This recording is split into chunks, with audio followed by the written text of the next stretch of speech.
150 రోజులు. నేను ముందే చెప్పాను, రోజు లెక్క పెట్టుకుంటున్నాం, గంటలు లెక్క పెట్టుకుంటున్నాం, నిమిషాలు లెక్క పెట్టుకుంటున్నాం.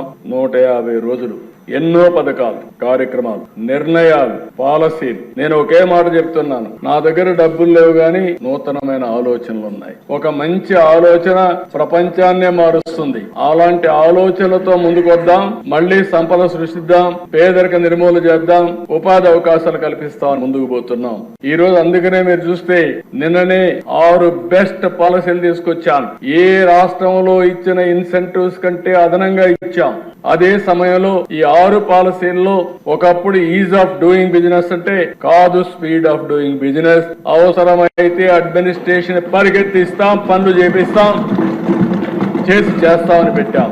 దీనివల్ల ఆదాయం వస్తుంది. వచ్చిన ఆదాయంతో వాళ్ళకి సబ్సిడీ ఇన్సెంటివ్స్ ఇస్తాం. దీనివల్ల మనకు వాళ్ళకు ఉద్యోగాలు వస్తాయి, కొంత ఆదాయం మనకు కూడా వస్తుంది. ఆదాయంతో సంక్షేమ కార్యక్రమాలు చేసే పరిస్థితి వస్తుందని చెప్పి కూడా నేను మీకు తెలియజేస్తున్నా. 5 సంతకాలు పెట్టాను. ఫస్ట్ డే ఒక రెవల్యూషన్ నిర్ణయాలు చేశాం. పేదల సేవలో అధ్యక్ష 64,50,000 మంది దగ్గర 1వ తారీఖునే పింఛన్లు ఇస్తున్నాం. అదే సమయంలో 1వ తారీఖునే జీతాలు ఇస్తున్నాం. ఇప్పుడు 4 నెలల నుంచి ఎక్కడ కూడా మొదటి తారీఖున జీతాలు ఇవ్వలేదని గాని, పెన్షన్ ఇవ్వలేదని గాని ఎక్కడ ఒక ఫిర్యాదు లేకుండా చేస్తున్నాం. 4,000, 6,000, 10,000, 15,000 4 స్లాబుల కింద హ్యూమన్ యాంగిల్ లో సంవత్సరానికి 33,000 కోట్ల రూపాయలు పింఛన్లు ఇచ్చే ఏకైక రాష్ట్రం భారతదేశంలో ఆంధ్రప్రదేశ్ రాష్ట్రం. ధనిక రాష్ట్రాలు ఉన్నాయి, ఇంత ఇవ్వడం లేదు. మనలో సగం కూడా ఇవ్వడం లేదు. 64 లక్షల కుటుంబాలను ఆదుకునే పరిస్థితికి వచ్చాం. అది ఎన్డీఏ మానవతా దృక్పథంతో పనిచేస్తున్నాం అని చెప్పి కూడా నేను మీకు తెలియజేస్తున్నా.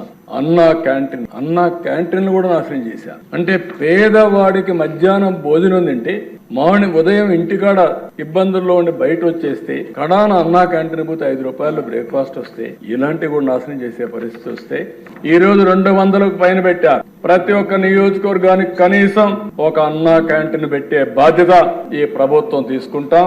పేదవాళ్లకు అన్నం పెట్టే కార్యక్రమానికి ఎక్కడ కూడా అంతరాయం ఉండదని చెప్పి కూడా నేను మీకు తెలియజేస్తున్నా. ఇంకో పక్కన అధ్యక్ష కొత్త మద్యం పాలసీ, ఇక్కడ కూడా చాలా స్పష్టంగా చెప్తున్నా. ఇసుక పాలసీ తీసుకొచ్చాం. అందరినీ కూడా విజ్ఞప్తి చేస్తున్నా, మీ నియోజకవర్గాల్లో మీరు ఈ పాలసీల్ని సమర్థవంతంగా అమలయ్యే బాధ్యత శాసనసభ్యులు కూడా తీసుకోవాల్సిన అవసరం ఉంది. వైఎస్ఆర్ కాంగ్రెస్ పార్టీ అయితే దీన్ని కూడా సెపటైజ్ చేయాలని చూస్తారు, ఎన్ని విధాల అడ్డంకులు క్రియేట్ చేయాలని చూస్తారు. కానీ ఇక్కడ మాత్రం నో టాలరెన్స్. ఆ విషయంలో చాలా స్పష్టంగా ఈ ప్రభుత్వం ఉన్నాం. ఇలాంటి విషయాల్లో మాత్రం మనం అందరం కూడా ప్రజల మనోభావాల ప్రకారం పనిచేయాల్సిన అవసరం ఉంది.